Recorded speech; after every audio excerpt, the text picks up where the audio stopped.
videos the other day. I was going to shut them down. And I need my go on his fan list, and I'm not sure why, but I've always been encouraging him. But he posted a video, and this is the very type of video I like watching from him. Usually he's very flamboyant, very much of a braggart, and does a lot of talking, and it's great. He has a lot of showmanship. But he admitted where he was in this position of being in a funded account. He showed where he is and where, he had this much and this is where he's at. He's losing. And I'm not encouraging you to go there and talk any kind of smack. I'm not telling you to go there and troll him. I'm telling you that that's the very thing the industry needs. That type of stuff where individuals come out and say, hey, this is hard. This is what I'm going through. This is what I got to work through. And yeah, I can make a lot of money, but then I end up losing. And I don't know the answers yet. You do know the answers, but what you're doing is what social media, YouTuber, Twitter, Instagram traders do is they're trying to be the biggest profitable person, the biggest profitable, the stand out from a crowd type person. And that's a big pitfall, because if you're always trying to be the gold medalist, unless you're Michael Phelps, a freak of nature, the chances of you being like that consistently, I mean, look at, he did a real good run of it, but we do it again and again and again and again. No. It has a short lifespan. It looks great when it happens. It feels great. And the viewers that don't have experience, they think that, okay, you've done this, you need to keep doing it this way. Don't do it this way, then you're a fraud. Then you can't trade. When it's the very factors that you're placing on yourself, they're unrealistic, trying to live up to other people's expectations. Either trying to trade your P&L, which is you're trading your profit and loss equity curve, which should never be done, but 90% of the time, I was about to say it's 99% of the time, especially with funded account traders, they freak out. They think the losing trading is tough, or even if they hit maximum loss and they are forced to stop trading, that's the beginning and the end. So they might as well just recklessly trade the rest of it, and then start a brand new. Well, met with the same problem. You have to get to the funded state, you have to get to a profitable state, and you have to be able to eventually withdraw money. Otherwise, why are you doing it?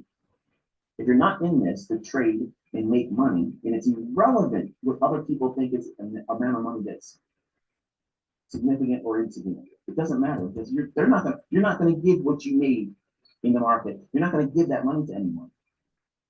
They're not going to spend your money just the same way you're not going to spend theirs. But you're all pocket watching. I got people in the comment section saying, why don't you show us your real setups? I am. To do this live in front of us. I'm not going to do that because I know many of you are reckless. You'll over leverage. You won't have the wherewithal to hold the stop where I place it because you'll over leverage. You'll hurt yourself and you'll blame me. And I didn't do anything to it except for do what I'm doing right now. And or other people will do it, get credit from having an amazing trade pan out, and they'll be able to pretend that they can do what I'm doing, and they'll start mentorships and fleece people and take advantage of it. I don't need to do that. Just watch what I do on the routing stuff next week. That's all I'm going to say. Just watch what I do next week. Okay? That's all you got to worry about. You're going to have all the things to talk about next year. Unrealistic expectations of yourself, especially if you're an influencer or trying to be an influencer or a YouTuber, the ones that I like are the ones that come out and say, you know what? These are the hardships I went through, and this is what I'm still wrestling with. You know what? That's someone to listen to. That's someone to listen to. Because they're not hiding that part. Owe anything to you. They owe nothing to you. But they're being candid enough to say, hey, look, you see this. You see that I got paid out from this company. I took a withdrawal from my live account that's not a profit funded account. It's my actual, I'm not obligated, rather. None of these individuals on YouTube or on social media are obligated to show you anything. But this expectation, this unrealistic expectation that everybody needs to sit down and prove to you, who is no one, Tom, Dick, and Harry showing up from the position of anonymity, you owe me a full explanation of everything. I don't owe you shit. And neither does anybody else. And you coming up as a trader, you owe no one else anything. None of you are spending my money. None of you are sleeping in my house. You're not going to drive in my cars. You're not going to go on vacations with me. I'm not going to have presents with your name under my fucking tree. Okay? None of those things are going to happen. But in this world today, everybody expects everybody to give them stuff, information, details, things that are not in any way, shape, or form realistic to be expected. If I was running or anyone else is running a signal service, then absolutely, you better have something. See what you're doing. Then that makes sense. It makes perfect sense. You are in a rush to be in a position where other people are going to demand information from you, details that you're not obligated to do. You're not obligated. You're absolutely not obligated. Mindset today is this is what it should be. And if you don't want to dance to the beat of my drum, then you're a fraud. Go fuck yourself. Okay? Go back here and second one, peer-driven performance. I have a lot to do with this because when I show examples, other people, they're intimidated by that because they don't trade that way. They many times don't even use a stop loss, and they don't know where to do a partial. They don't know where the market's going to go, and they're just really just getting into a trade to find out what happens. To me, that's one of hoping a prayer type trade. They might be profitable because honestly, you can flip a quarter and trade heads and tails, and if you got really, really good risk management and you risk very little, you can make money. I wouldn't sleep at night trading like that, but you can make money. So if you feel like you are another person on social media, and you feel like because my community or maybe some of the things I say, if you listen to what I'm saying, I attack retail theology because it's flawed. It really is. I don't care what you're going to say about it in response. You're making money because you're a good risk manager, not because of Wyckoff, not because of supply and demand, not because of the Elliott Wave. You're making money because of good risk management. That's all. Because none of that stuff makes the market go up or down. Buying and selling pressure, depth of market down, market profile, all of that is horseshit. It's bullshit. But I know people, I know personally, people that make lots of money and they attribute their success to that. But that stuff is in alignment when they're profitable with the things that I teach, which is the reality of the marketplace. The market's going to seek yield. It's going to run for inefficiency for the purpose of making that market efficiently delivered. That's a fair value gap in other words. Or it's going to run for liquidity. That's it. That's all that's happening. And when it's not doing that, it's going to consolidate. That's it. There are going to be times when the market has a manual intervention. When are you going to see that? Interest rates, employment data, an unexpected geopolitical event, something wartime, something, something completely unexpected. And they'll go in, they'll do something where any one of us could lose money. And there's nothing that can be done to save you from that. That's the underlying inherent risks to trading. And most of you are unaware that those types of things are going to happen. And you have to be aware of that. So when you're trading your account and you're trying to use the maximum leverage, okay, you're doing that with the expectation that you're going to have the best outcome. When I'm telling you as a trader, especially for folks that have not yet found consistency or profitability, that's the worst thing to do. That's the worst thing to do. Just because Top Step or any other company out there says you can trade with this number of contracts, that's not what a professionally minded trader will do. It's an IQ test. It's available. You can do that. Just like your acceleration pedal on your car says, yeah, it can be pressed all the way to the floor. If you hold there long enough, your car will go as fast as it will go until it can't go further forward. Then, by lane change that is not accessible and you're going to hit a brick wall or something. Just because it can go fast, just because you can go, 0 to 60 in a couple seconds, doesn't mean that you on the road you're trading, that you're trading, not trading, that you're traveling on, done.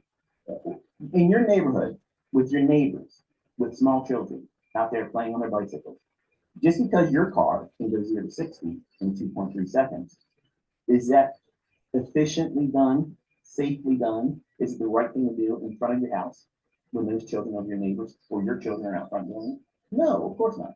That's poor risk management. But there are people that do those types of things and they get away with it and they get a high off of that. And they take that same mindset and they apply it to their trading. And you see that thing happening, that state of mind, that peer-driven performance. People that have little dick energy will go out there and say, oh yeah, this guy over here doesn't know how to trade. I'm going to be in a competition with them. We're not in a competition, but we're going to compete. My results against theirs. One of the worst things you can do is all you have to do is sit back and watch them. They hurt themselves. Why? Because it's peer-driven performance. That's not how they would really trade. That's not how they would trade. You shouldn't trade that way.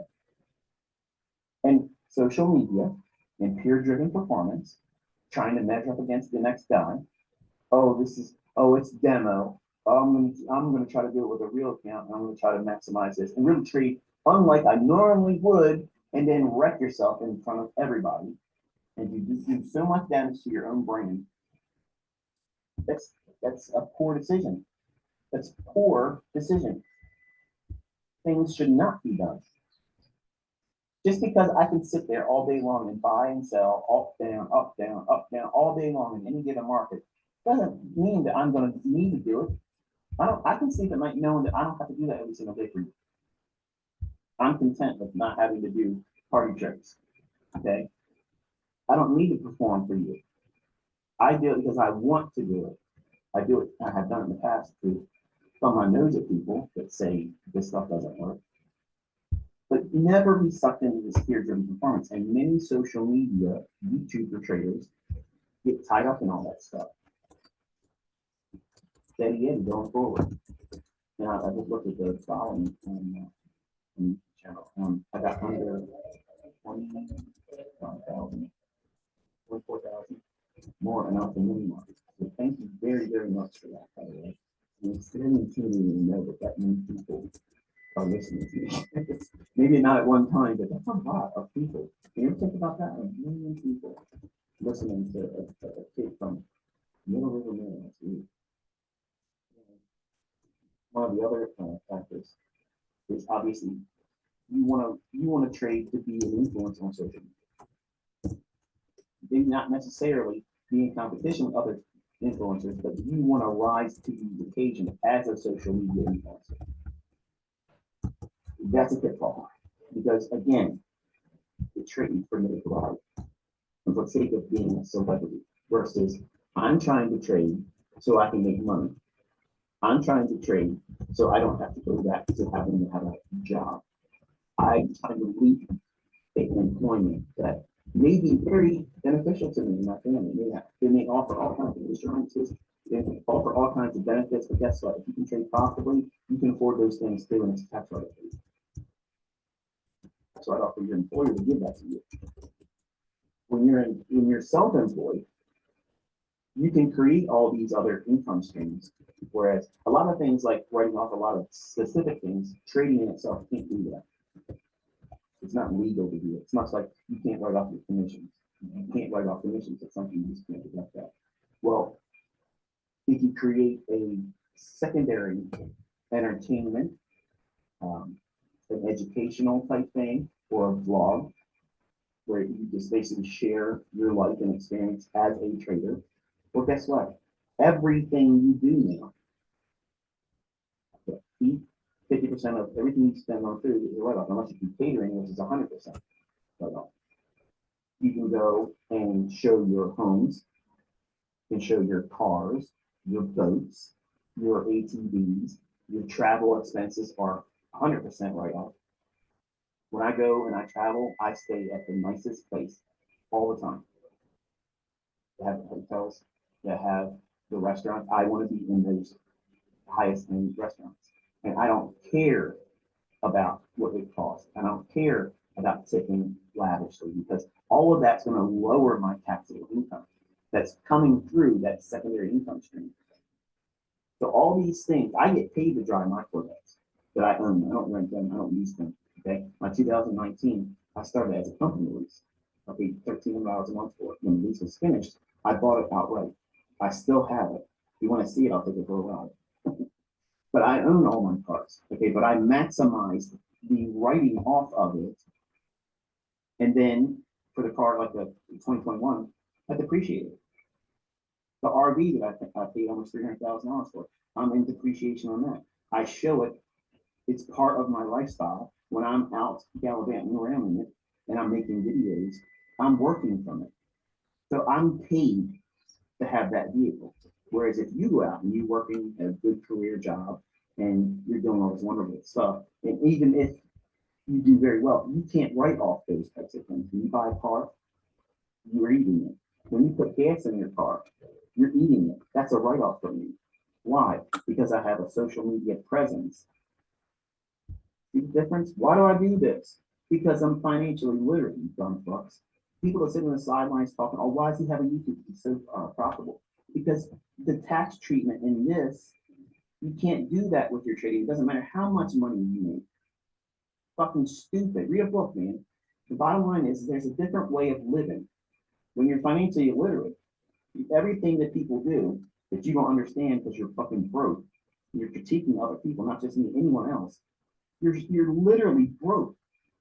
You have no idea what you're talking about. You don't have any capacity to understand the benefits of being an entrepreneur outside of trading.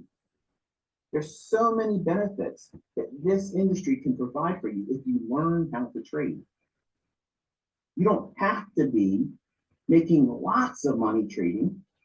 You just got to know how to trade and be profitable. If it replaces your job, well, guess what? Then you can be in a position to be in social media and let that income stream provide, and it could be very, very profitable. Very profitable. I've said this very candidly. I've made millions, millions, and millions and millions more as an educator than I did as a trader. Because look how many people follow me. Think about that. Do the math. You're mathematically challenged if you can't see that. I haven't taken millions of trades in my lifetime. I haven't done that. I haven't taken millions of trades. Do the fucking math here, folks. You're learning a skill set that opens the doors to so many other possible income streams and benefits by doing those very things. For someone to sit on the sideline and say, oh, if he's so rich, blah, blah. I was rich before I did all that stuff. But now, when an accountant sits down, hey, if you do this, you can reduce your taxable income. Okay. So what if I do this, this, this, this? Yeah, you end up paying $25,000 a year in tax. What? Yeah, $25,000 for federal and something for minimum. But your income is $500,000. Do that with your fucking jobs, man. You can go to college all you want. You'll never do that with your college education jobs. You'll never do it. And it's absolutely 100% legal. It's not tax evasion. It's a proper use of the tax code. And it is what it is. And people are going to hate you because you're going to live a better lifestyle than them. And you're going to pay less taxes than them. And they're going to work next fucking Monday. What you're learning to do in these markets. So yeah, you should, if you have the aspiration to have another income stream, you should tap into social media You should do those things, but it shouldn't be the driving force behind it. You need to know how to do this well. Trading, learning how to trade well. That's how you fortify this, because guess what you can do with this? You can service if you're inclined to do that, and that is extremely profitable. I did a social media experiment on Twitter before I left it. I said, knowing what I did and seeing how I trade, if I was able to show this to you in a live setting, you're a part of the community, but I'm going to charge you $500 a month. I'm not doing this, folks. I'm just saying this is what it's like. I had thousands of people in the first day. And I don't even know what the tweet is, what people are like, yeah, I want to sign up. I still get emails every day. I wish I would have done it, But people are like, hey, I want to sign up to your signal service. I don't have a signal service. I'm not on Instagram. There's people over there claiming they have the official Instagram account of me. No, I did open an account. It was hacked. And I said, fuck them, I'm not going to go back on there. If they're gonna let that happen, then I'm not worried about it. I don't need to be on Instagram. I'm right here. This is my social media presence right here. YouTube. I'll talk to you through the community posts, and I can do live streams. Okay, it's the same thing I was doing over at Twitter. Nothing is so time sensitive that you need to have it right away to target once a day. But social media can be an income stream that you can maximize and get the tax benefits that you can't get as a trader. You can make lots and lots and lots of money trading, yes, but you can't write your clothes off. You can't write your cars off. You can't write your food off. You can't do all those types of things. But if you have a secondary income stream for your presence online, and it can be a very subtle, where you're not even that active. You just share things. You're not actively teaching anything. Say, here's a trade up talk. Okay, if you have a following, the purpose of you showing what your lifestyle is like, as soon as you start showing your personal things, that becomes part of your image, your clothing, your housing, all these things, your utilities. Part of that becomes an expense that you can write off. Your home office, give you a percentage that you can write. And obviously, I can't write off my whole home. But there's a square footage that my accountant works out where this is what we say that you can write off as part of a deduction towards all these types of things all year long. And everything I spend is maximized. And if I can't write it off, generally I won't buy it. I won't spend money on it. See that? That's financial literacy. Just because I have a lot of fucking money doesn't mean I go out there and blow it like some stupid ass stuff. Spending money just as you can is stupidity. But when you spend your money to be paid using the very things that you're buying or spending your money on, you look at how many cars I have. Well, you're not showing any Lamborghinis. You're not showing any McLarens. I can't drive those cars in these streets up here because they're feeding death. I already worry with the Corvettes that I have because I don't want to get out of them and leave them because people in the world are assholes because they'll come down and they'll kill. I've had it happen before. I would not feel comfortable leaving a McLaren anywhere. It just wouldn't happen. So, these are opinions from people that are broke. They probably don't even have a fucking car. They run around a fucking bicycle. They stole 2 blocks from fucking where you live at. These mindsets are flawed thinking. They're toxic thinking. And when you do get on a social media, even if you can trade well, even if you do open up your trading platform, you log in with the password and you go through day by day statements, they're going to say that you never showed live trading. They're going to say you don't make money. They're going to say that it's all fake. These people are fucking idiots. But you're going to dance to their drum beat. I don't. I pull strings and I make them dance. And I make them watch themselves break their own brand in front of everybody, all with the intent that they're going to try to destroy the downfall of ICT. This is a fucking amazing downfall. I'm rolling uphill without any effort.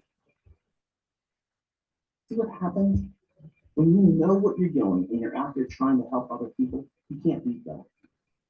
You can't beat that. You can't defeat it. You can talk all the stuff that you want, but it never can beat it. It can't be diminished. It can't be tarnished. They can Photoshop. They can make all the bullshit up they want.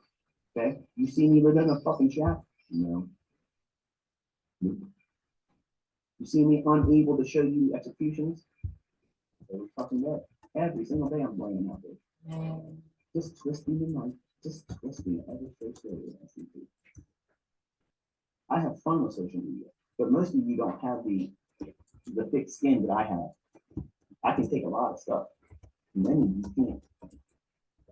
You tore up from it, and it'll influence your trading decisions. Then you'll wrestle with trading, where you never had that problem before when it was private. When it was just you and your trading statements, what you did in the privacy of your own decision making. Those types of things, you want to hold on to that moment in your trading as long as you possibly can, even if you want to be in social media eventually, because you want to be able to lean on that. That is a very strong fortress of solitude, knowing that you don't have to be in social media. I don't need to be in social media. Away from Twitter, like I said, but I said I would be here.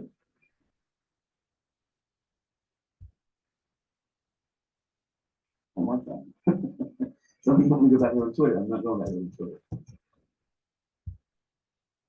But everything that you do should be driven with the mindset that you are focused primarily on keeping your trading excellent. Your efficiency, your execution and entry, your stop placement, your trade management, you're not over leveraging, you're not trying to do the maximum outcome, and you're worried about capital preservation. Number one, first and foremost, is you're not trying to risk money needlessly for the sake of being in there and seeing what happens. Because I'm going to save you some money and time and heartache. Here's what's going to happen. You're going to lose your ass. And that one trade is going to cause you to go into a tailspin and you're going to blow your account, trying to rush to get it back. It happens all the time. Just don't do it, period. And finally, lead dog pitfall. Everybody wants to be the lead dog.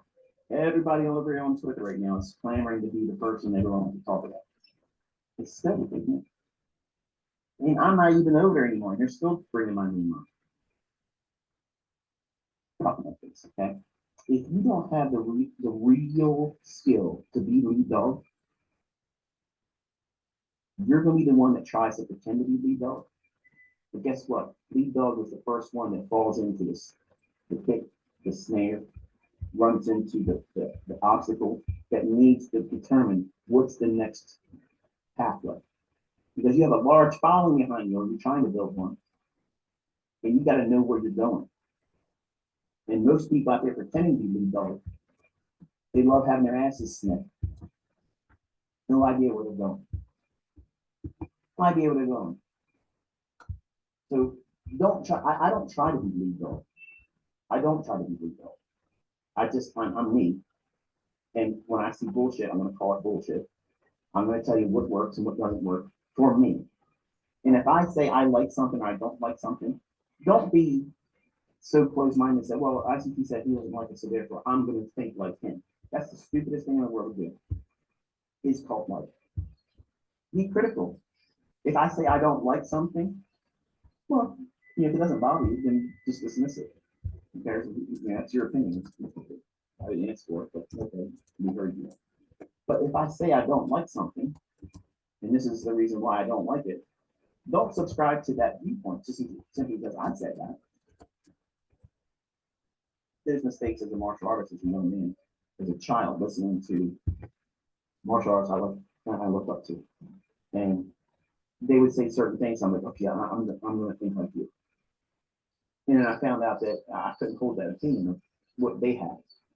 And when I first started trading and learning how to trade, everybody I read a book of, I hung on every word that they wrote or said.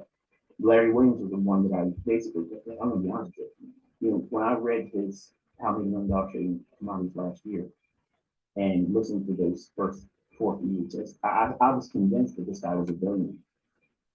I'm not a billionaire. Some of you think I pull fucking trillions of dollars out of my ass all the time. I'm not. The facts are, you need to be an independent thinker. And you might have heroes. You might have people you look up to. but never meet them. Because the pedestal you put them on, they're undeserving of it. I'm undeserving. What many of you think of me, I am a sinning, foul-mouthed person that wrestles with mental illness. You know what I mean? See how hard of a sell that is? To make videos, edit out those character flaws in me, so that way you can get past that to see that this is what you should focus on while learning how to trade. I've been there. I've hurt myself. I've made lots of money and I've lost lots of money. So you tell me, do you want to make the same fucking mistakes that I've done so you can avoid it? Here's what you can avoid doing. Don't do this, don't do that. Do these things. This is what helps me not have students that are making money because they listen to this information and they follow it. Where's the faulty in that? There's no faulty logic in it. It's based on real experience. It's based on an unadulterated, completely candid. I did my own ass in trading other stupid shit that has no bearing on my price can go up or down. What my whole life was, how do I fortify those weak points in the fear, triggering moments of what did I fear most about trading? Not knowing how to get in. I have so many ways to get into a trade now. It's unrealistic for you to have that many ways to get in. But that was a real thing for me. It was a phobia. I don't hide my mental illness. I don't hide it from you. When I was on Baby Pips, I was trying to hide it. I was trying very, very hard to hide it because I was afraid of it being used against me. And people still do. But, I can't change it. I can't fix it. I have to wrestle with it, live with it. I'm a real person, just like you are. I have real things going on in my personal life that I have to worry about and wrestle with. I have children who don't want to listen to me, just like you do. Or if you have children or will have children, you'll have that experience too. I'm going to do what you tell me to do, which is good advice. Don't do this. Don't do that. You get a flat tire to my daughter. Don't drive home. Just tell me where you're at and I'll get it taken care of. And they drive home, they tear up the tire completely, and you go in the rain.